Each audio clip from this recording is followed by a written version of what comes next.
700 নাচনীক কিবা এটা 5,000কে দিয়া কথা ক'লে আৰু আজি বিশ্ব মহাবীৰ গৰাকীক শ্ৰদ্ধা নিবেদন কৰিছে।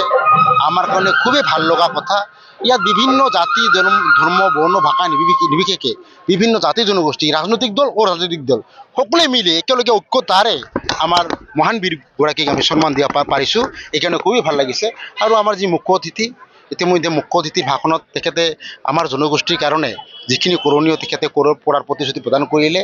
আমাৰ আজি যিখিনি নাচনী আছে 700 নাচনী 700 নাচনীক কিবা এটা 5,000কে দিয়া কথা ক'লে আৰু আমাৰ জনগোষ্ঠীৰ কাৰণে যি আপোনাৰ বিশ্ব মহাবীৰ গৰাকীৰ যি মানে স্মৃতি ৰাখিবৰ কাৰণে আমাৰ নৱপ্ৰজন্মক আমাৰ বীৰগৰাকীৰ সৈতে পৰিচয় দিবৰ কাৰণে যি প্ৰকল্প মানে আমাক দিলে এইটো কাৰণে আমি সবেই মিলি ধন্যবাদ জ্ঞাপন কৰিছোঁ।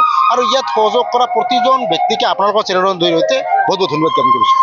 এটা কথা মুখ্য অতিথিয়ে এটা কথা কৈছে যে কোচ ৰাজবংশী যি ইতিমধ্যে আমাৰ দল সংগঠনবিলাকেও আমাৰ সন্মানীয় মুখ্যমন্ত্ৰী ডাঙৰীয়াক ইতিমধ্যে এটা প্ৰপ'জাল পঠাইছে। আমাৰ কুচান নৃত্যক মানে 10,000 নাচনীৰ দ্বাৰা পৰিৱেশন কৰিবৰ কাৰণে এটা মানে আপিল কৰিছে। আৰু আজি যিহেতু আমাৰ BTC প্ৰধান সন্মানীয় হাগ্ৰা মহীদেৱে কথাটো হৃদয়গমন কৰি মানে আজি তেখেতৰ ফালৰ পৰাও এটা ৰিকুৱেষ্ট কৰিব বুলি তেখেতে ক'লে আৰু ভাল কথা।